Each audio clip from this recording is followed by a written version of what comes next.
It's do or die for Dishy Rishi. To be fair, being Prime Minister at the moment is a tougher gig than David Walliams' publicity manager. But as Britain stares down the barrel of a winter of discontent, with industrial strife across multiple sectors, this chaos provides our talented new Prime Minister with an historic opportunity. There's plenty of sympathy for the nurses in terms of their claim for a better package. We've benefited from their love and labour in the past, and we will no doubt call upon their expertise and compassion in the future. A society that can't reward those who look after us at our weakest moment isn't a society at all.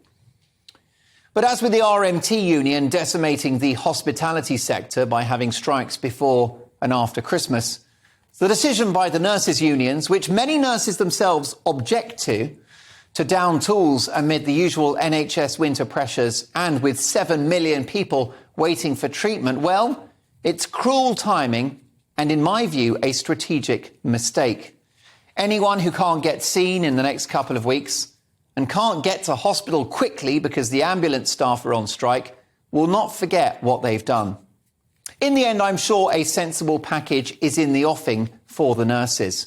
Number 10 will rightly judge that whilst 19% is wide of the mark, denying nurses something is not a political hill to die on. The rest of it, however, is.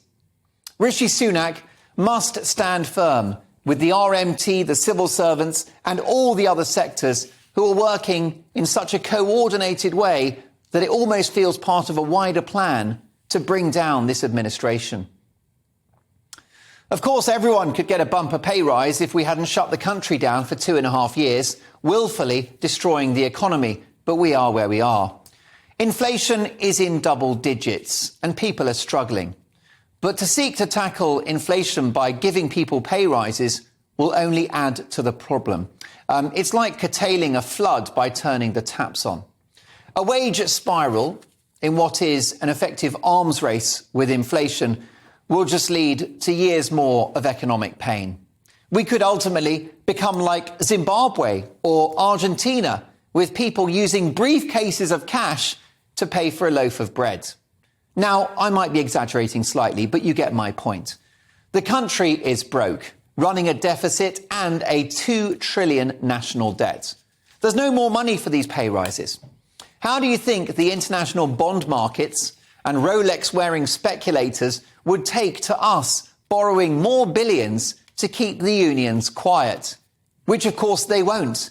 Give them an inch and they'll take a mile. And they'll take the country down with them. If Rishi Sunak gives in to the unions, everyone will want a piece of the cake.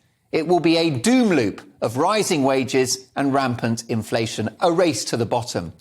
If Sunak stands firm, it's a virtuous circle. Wage restraint means that inflation will fall, which boosts the value of wages and sees a drop in the cost of living. That sounds like a win-win to me. A stable and lower inflation economy is the ultimate prize for Rishi Sunak in 2023. It's within his grasp, but he's going to have to demonstrate political will and a backbone. Can he do it? You tell me. But if he does, I believe it will be his Falklands moment. Tangible progress with the illegal migrant crisis, a better economic outlook, and Mick Lynch, back in his box, offers Sunak the chance of another 5 years at number 10, where he can really show what he's made of. Sunak has to demonstrate that he's running Britain, not the unions.